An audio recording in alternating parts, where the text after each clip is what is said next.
गणपत्याय नमः। ओम श्री गणेशाय नमः। ओम श्री दुर्गादेव्ये नमः। ओम श्री दुर्गाये नमः। ओम श्रीमद्देवी भागवत महापुराण परम्परा द्वितीय खंड। तुम्हें माता च पिता तुम्हें तुम्हें बंधु च सखा तुम्हें विद्याधनं तुम्हें सर्वं देवदेवां नमस्तंबिकाय नमः। श्री दुर्गादेव्ये नमः। ओम श्री दुर्गाये नमः। जय दुर्गा महारानी। कामना सिद्धि और उपद्रव शांति के लिए गायत्री के विविध प्रयोग।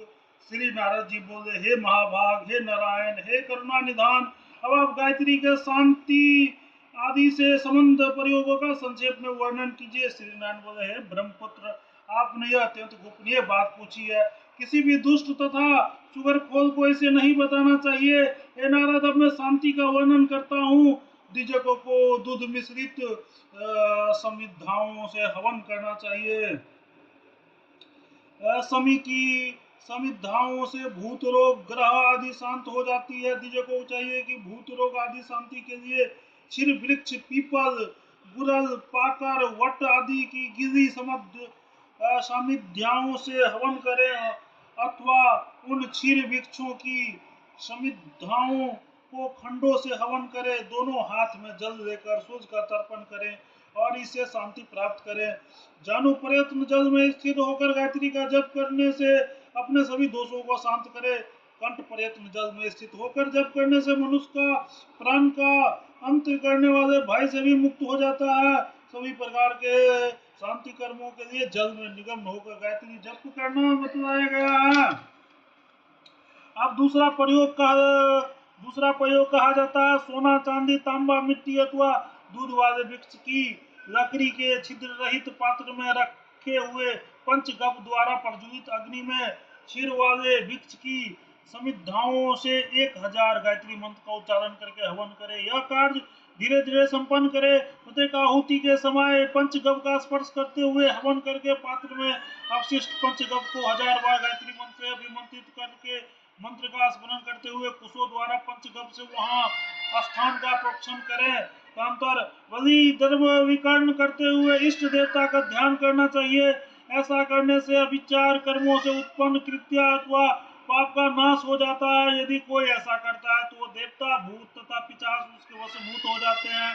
साथ ही उसके इस कर्म से गृह, ग्राम, पुर अथवा राष्ट्र ये सब उनके अनिष्टकारी प्रभाव से मुक्त हो जाते हैं।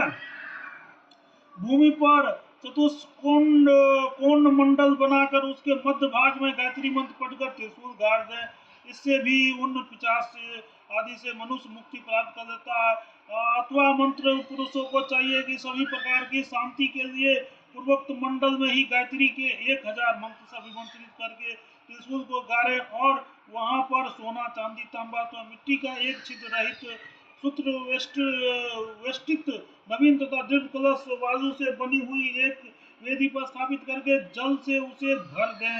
तत्पश्चात श्रेष्ठ द्विजकों को चारों दिशाओं में तीर्थों का उसमें आवाहन करके इलायची, चंदन, कपूर, जाति, गुलाब, मालती, बिलपत्र, विष्णु क्रांत, सहदेवी, धान, यव, तिल, सरसों तथा दूध वाले वृक्षों के कोमल पत्तों को उस कलश में छोड़ देना चाहिए। उसमें कुशों से बनाएगा एक पृथ्वी रख देना चाहिए। इस प्रकार सब कुछ संपन्न हो जाने पर स्नान आदि से पवित्र बुद्धिमान विप्र को एकाग्रचित्त होकर 1000 गायत्री मंत्र से उस कलश को अभिमंत्रित करना चाहिए। पुनः वेदक ब्राह्मणों को चारों दिशाओं पर बैठकर सूर्य संबंधी मंत्रों का पाठ करना चाहिए। इस भूतादि ग्रस्त पुरुषों को वो अभिमंत्रित जल पिलाना चाहिए। उसी से उसका प्रोक्षण तथा अभिषेक भी करना चाहिए। इस अभिषेक से वो व्यक्ति भूतों, रोगों तथा विचारों से मुक्त होकर सुखी हो जाता है। सखत मृत्यु के मुख से गया हुआ प्राणी भी अभिषेक से मुक्त हो जाता है। दीर्घकाल तक जीवन धारण करने की अभिलाषा रखने वाले विद्वान को ऐसा अनुष्ठान अवश्य करना चाहिए। हे मुने, अभिषेक की समाप्ति पर ऋतुक जनों को 100 गाय प्रदान करनी चाहिए और दक्षिणा उतनी ही जिससे ऋतुत संतुष्ट हो जाए, अथवा उनकी सामर्थ्य के अनुसार ही भी दक्षिणा दी जा सकती है। द्विजों को चाहिए कि शनिवार को पीपल वृक्ष के नीचे गायत्री का 100 बार जप करें। इससे वह भूत, रोग, अविचार से उत्पन्न महान भय से मुक्त हो जाता है। द्विजकों को गांठों पर खंड खंड किए गए गुरुच को दूध में भिगोकर उसे हवन करना चाहिए। यह मृत्युंजय होम है जो समस्त व्याधियों को नाश करने वाला है। ज्वर की शांति के लिए दूध में भिगोए गए आम के पत्तों को आहुति देनी चाहिए। दूध में भिगोए गए वच का हवन करने से क्षय रोग समाप्त हो जाता है। तीनों मधु दूध दही घृत से किए गए हवन से राजक्षमा नष्ट हो जाता है। खीर का हवन करके उसे सूर्य को अर्पित करने के बाद राज क्षमा रोग से पुरुषों को प्रसाद रूप से उसका प्राशन करना चाहिए। इससे रोग शांत हो जाता है। दीर्घ क्षय रोग की शांति के लिए सोमलता को गांठों पर अलग अलग करके उस दूध में भिगो कर अमावस्या तिथि को उसे हवन करना चाहिए। शंख वृक्ष के पुष्पों से हवन करके कुष्ठ रोग दूर करें। इसी तरह अपा अपा मार्ग के बीजों से हवन करने से असंपार मृगी रोग का नाश हो जाता है। चिरवृक्ष की समाधि से चिरवृक्ष की समाधि से किए गए होम से उन्माद रोग दूर हो जाता है। गुजर की समाधि से हवन करने पर अति मेह रोग नष्ट हो जाता है। साथ ही मधु अथवा ईख से रक्त से हवन करने से मधु प्रेम प्रमेह रोग से शांत हो सकता है। मनुष्य त्रिमध्य दूध दही घी के हवन से चेचक रोग से समाप्त हो सकता है। उसी प्रकार कपिला गाय के घी से हवन करके चेचक रोग शांत हो सकता है। गुलर वट तथा पीपल की समाधियों से हवन करके गाय घोड़े तथा हाथियों के रोग से नष्ट हो सकता है। पीपल का मधु अधिक जंतुओं का घर में उपद्रव होने पर घृत युक्त शमी की समाधि समिधाओं तथा भात से प्रत्येक कार्य के लिए 100 आहुतियां बीजकों को देनी चाहिए। ऐसा करने से उससे उत्पन्न द्वारा उपद्रव शांत हो जाता है। इसके बाद उस बचे हुए पदार्थों से वहां बलि प्रदान करनी चाहिए। बिजली गिरना तो भूकंप आदि से लक्षित होने वाले जंग की बेतल की समाधि से 7 दिनों तक हवन करना चाहिए। इससे राष्ट्र में राज सुख विद्वान रहता है। कोई पुरुष 100 बार गायत्री मंत्र जप करके जिस दिशा में मिट्टी का ढेला फेंकता है उससे उस दिशा में अग्नि हवा तथा शत्रु से होने वाला भय दूर हो जाता है। मन ही मन गायत्री का जप करना चाहिए। इससे बंधन में पड़ा हुआ मनुष्य बंधन से छूट जाता है। यदि कोई मनुष्य भूत रोग विशेष से समग्रस्त व्यक्ति को स्पर्श करते हुए गायत्री का जप करके इनसे मुक्त कर देता है। गायत्री का विमंत्रित जल पीकर मनुष्य भूत प्रेत आदि से मुक्त हो जाती है। भूत आदि से शांति के लिए गायत्री मंत्र को 100 बार उच्चारण करके भस्म से अभिमंत्रित उसे रख देना चाहिए। तब सप्तु ऋचि से उस भस्म को सिर पर धारण करना चाहिए। ऐसा करने से पुरुष समस्त व्याधियों से मुक्त होकर 100 वर्ष तक जीता है। यदि कोई इसे करने में असमर्थ हो तो किसी विप्र को दक्षिणा देकर उसे शांति कर्म करा देना चाहिए। पुष्पों को आहुति देकर द्विज पुष्टि श्री तथा लक्ष्मी प्राप्त करता है। लक्ष्मी की कामना करने वाले पुरुषों को लाल कमल पुष्पों से हवन करना चाहिए। इससे वह श्री की प्राप्ति करता है। जाति के नवीन शुभ पुष्पों से आहुति देकर मनुष्य लक्ष्मी प्राप्त करता है तथा साली के चावलों से हवन से लक्ष्मी प्राप्त करता है।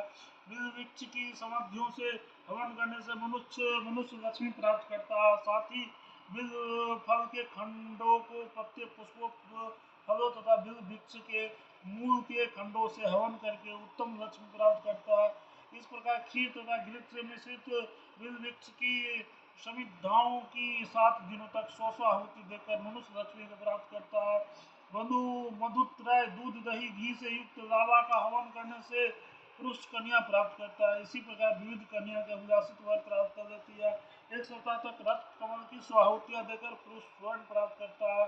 और सूर्य के बिंब के जल की आहुति देकर मनुष्य जल में स्थित सोना प्राप्त कर लेता है। अन्न का हवन करके मनुष्य अन्न प्राप्त करता है तथा विधि का हवन करके विधि का स्वामी हो जाता है। बछड़े के गोय में से चूर्ण से हवन करके पुरुष पशुओं की प्राप्ति करता है। लिंबू दूध तथा घी के द्वारा हवन से प्रजा सनातन प्राप्त होती है। खीर का हवन करके तथा सूर्य को निवेदित करके उसे ऋतु स्नाता स्त्री को खिलाएं। ऐसा करने से पुरुष श्रेष्ठ पुत्र प्राप्त कर देता है। अंकुरित शाखाओं वाली 8 समाधियों से हवन करने से आयुक्त प्राप्ति होती है। इसी प्रकार दूध वाले वृक्षों की समिधा से हवन करके मनुष्य आयु प्राप्त कर लेता है। अंकुर शाखाओं वाली गीली गीली लाल समिधाओं से मूत्रमय दूध दही घी से युक्त वृक्ष से आहुति देकर मनुष्य स्वर्ण तथा दीर्घ आयु प्राप्त कर लेता है। सुनहरे सुनहरे रंग के सुनहरे रंग की कमल की आहुति देकर मनुष्य 100 वर्ष की आयु प्राप्त करता है। दुर्वा दूध तथा मधु अथवा घी से सप्ताह प्रयत्न प्रतिदिन 100 आहुति देकर मनुष्य अपमृत्यु दूर कर लेता है। मनुष्य अपमृत्यु दूर कर देता है। उसी प्रकार सभी की समिधाओं से अन्न, दूध तथा घी से 1 सप्ताह तक प्रतिदिन 100 आहुतियां से अपमृत्यु का विनाश कर देता है। बरगद की समाधियों से हवन करके खीर का हवन करना चाहिए। 1 सप्ताह तक प्रतिदिन इनकी 100 आहुतियों से मनुष्य अपमृत्यु को नष्ट कर देता है। यदि दूध के आहार पर रखकर गायत्री जप करे तो 1 सप्ताह भर में मृत्यु पर विजय प्राप्त कर देता है। और बिना कुछ आहार के ग्रहण किए मौन रखकर जप करे तो 3 रात में यम से मुक्ति प्राप्त कर देता है। इसी प्रकार यदि जल में निगम होकर जप करे तो उसी क्षण मृत्यु से मुक्ति पा लेता है। बिल वृक्ष के नीचे जप करने से 1 मास तक राज मिल जाता है। बिल वृक्ष के मूल, फल तथा पल्लव की आहुति से भी मनुष्य राज प्राप्त कर देता है। 1 मास तक कमल की 100 आहुति देने पर मनुष्य निष्कंठ राज प्राप्त कर देता है। सादी चावल की लपसी से आहुति से ग्राम की प्राप्ति होती है। पीपल वृक्ष की समाधियों से हवन करने से मनुष्य युद्ध आदि में विजय प्राप्त कर देता है। मदार की समाधियों से हवन करके सभी जगह विजयी सिद्ध होता है। दूध तथा खीर से युक्त व्यक्ति के पुष्पों तथा पत्रों से सप्ताह प्रयत्न 100 आहुति देने से वृष्टि प्राप्त होती है। नाभि पर्यंत जल में खड़े होकर 1 सप्ताह तक जप करने से वृष्टि होती है। जल में भस्म की भी 100 आहुति देने पर महावृष्टि निवारण हो जाती है। पलाश की समाधियों से हवन करने से मनुष्य ब्रह्म तेज प्राप्त करता है। और पलाश के पुष्पों से हवन द्वारा उसे समस्त अभिष्ट प्राप्त हो जाती है। मनुष्य दूध की आहुति देकर, मेघा तथा घी की आहुति देकर बुद्धि प्राप्त कर लेता है। गायत्री मंत्र से आमंत्रित ब्राह्मणी के रस का पान करने से मनुष्य को मेधावी प्राप्त होती है। ब्राह्मणी पुष्पों की हवन से सुख तथा उससे तंतुओं के हवन से उसी प्रकार समान वस्तु की प्राप्ति होती है। मधु मिश्रित लवण की आहुति देकर मनुष्य अभिष्ट को वश में कर देता है। इसी प्रकार शहद से सिक्त करके बिल पुष्पों से हवन करने पर मनुष्य अपने इष्टों को वश में कर देता है। जल में खड़े होकर गायत्री मंत्र का जप करते हुए अंजलि से अपने नित्य अभिषेक करने से मनुष्य बुद्धि, आरोग्य, उत्तम आयु तथा स्वास्थ्य प्राप्त करता है।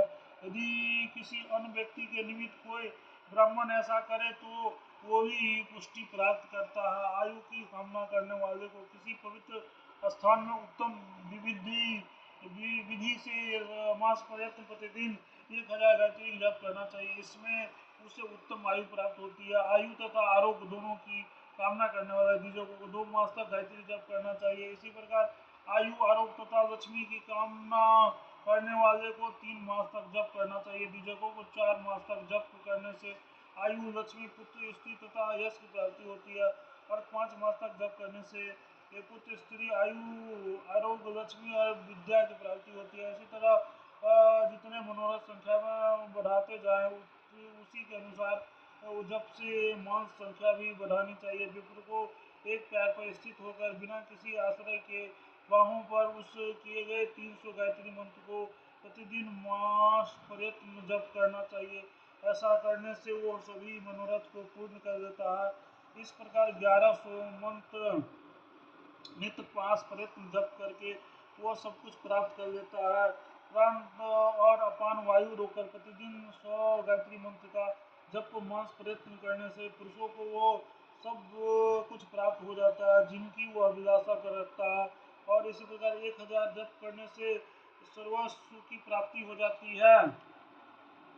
इंद्रियों को वश में करके एक पैर पर स्थित होकर बाहें ऊपर उठाए हुए श्वास निवृत्त करके मास भर प्रतिदिन 100 गायत्री मंत्र जपने से मृत्यु जो चाहता है उसी पर अभिलाषा पूर्ण हो जाती है। ऐसा विश्वामित्र जी का कथन है। इसी प्रकार 1300 मंत्रों का जप करने से मनुष्य सब कुछ प्राप्त कर देता है। जल में निगम होकर 1 मास तक प्रतिदिन 100 मंत्रों का जप करने से मनुष्य अपना अभिष्ट प्राप्त कर देता है। इसी तरह 1300 मंत्रों का जप करने से वह सब कुछ पा देता है। बिना किसी अवलंब के एक पैर पर खड़े होकर बाहें ऊपर उठाए हुए श्वास नियमन के 1 वर्ष तक जब करे तो रात्रि में केवल हविष्यान्न भक्षण करे तो वो पुरुष ऋषि तत्व को प्राप्त हो जाता है। इसी तरह यदि मनुष्य 2 वर्ष तक जप करे तो वो वाणी अमोघ हो जाती है।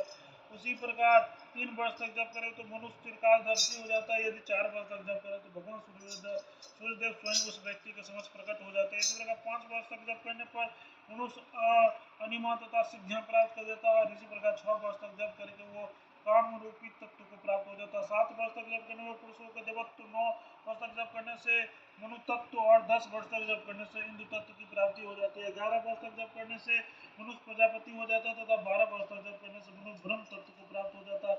तपस्या द्वारा नारद आदि ऋषियों ने संपूर्ण लोगों को जीत लिया था। कुछ ऋषि केवल शाक के आहार पर, कुछ फल पर, कुछ मूल पर और कुछ दूध के आहार पर आते थे। कुछ ऋषिगण घी के आहार पर, कुछ सोमरस के आहार पर, अन्य सभी चरु के आहार पर आते थे। इस प्रकार कुछ ऋषि पूरे पक्ष भर केवल एक बार भोजन ग्रहण करते थे और कुछ ऋषि प्रतिदिन भिक्षान से आहार करते थे और कुछ ऋषि हविष्यान ग्रहण करते हुए कठोर तपश्चर्या करते थे। ऋषियों को चाहिए कि प्रचंड पातों को शुद्धि के लिए 3000 गायत्री के मंत्रों का जप करें। द्विजकों को श्रेष्ठ पुरुष एवं 1 महीने तक प्रतिदिन इस प्रकार जप करने से स्वर्ण की चोरी से पाप से मुक्ति हो जाती है। सुरापान करने वाला मांस प्रतिदिन 3000 जप करे तो वह शुद्ध हो जाता है। गुरु पत्नी के साथ गमन करने वाला व्यक्ति महीने भर में प्रतिदिन 3000 गायत्री मंत्र से जपने पर पवित्र हो जाता है। वन में कुटी बनाकर वहीं रहते हुए महीने भर प्रतिदिन 3000 गायत्री जप करने से ब्रह्मघाती तथा उस पाप से मुक्ति हो जाती है। ऐसा विश्वामित्र ऋषि ने कहा। जल में निगम होकर 12 दिनों तक प्रतिदिन एक हजार गायत्री मंत्र का जप करने से सभी महापात की द्विज संपूर्ण पापों से मुक्त हो जाता है। महापात की व्यक्ति मौन रहकर परिणाम पूर्वक मांस प्रयत्न प्रतिदिन 3000 गायत्री मंत्र का जप करने से वो महान भय से मुक्त हो जाता है। 1000 परिणाम करने से ब्रह्म हत्या का भी पाप से मुक्त हो जाता है। प्राण तथा अपान वायु को ऊपर खींचकर संयम पूर्वक गायत्री मंत्र का 6 बार जप करे। अपरिणाम सभी प्रकार के पापों से नाश करने वाला मांस प्रतिदिन 1000 गायत्री का जप करने से राजा पवित्र हो जाता है।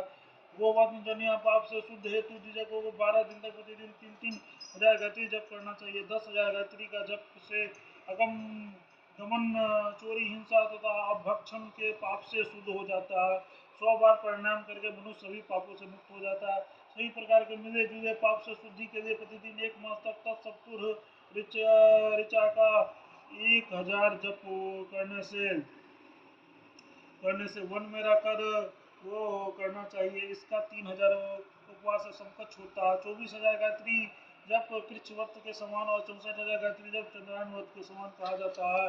प्रातः तथा संध्या कालीन तीनों संध्याओं को समान नित्य प्रणाम करते रहता है। सत्तुर इस ऋचा का 100 जप करने वाले पुरुषों के सभी पाप पूर्ण से विनष्ट हो जाता है। जल में निगम होकर सूर्य स्वरूपिणी देवी का ध्यान करते हुए गायत्री मंत्र का नित्य 100 बार जप करने से समस्त पाप से मुक्त हो जाता है।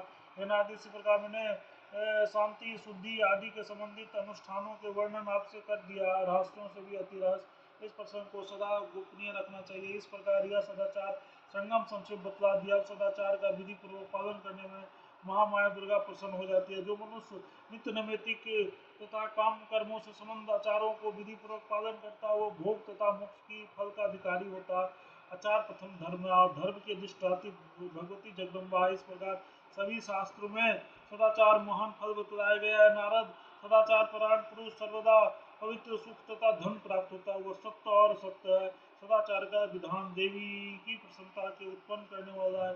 इस विधान से सुनने मात्र से मनुष्य विपुल संपदा तथा सुख का अधिकारी हो जाता है। सदाचार के पालन से मनुष्यों को यही तथा सुख सुलभ हो जाता है। उसी सदाचार का वर्णन मैंने आपसे किया है। नारद अब आप क्या सुनना चाहता है?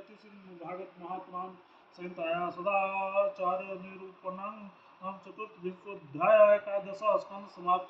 ओम तत्सत्। प्रेम से बोलो जगत जननी जगदम्बा माता की जय। दुर्गा महारानी की जय। दुर्गे दुर्गत के नाशनी, दुर्गे दुर्गत के नाशनी, अध्या मात्रा माया कंसी कंतवंतिका। जय दुर्गा महारानी।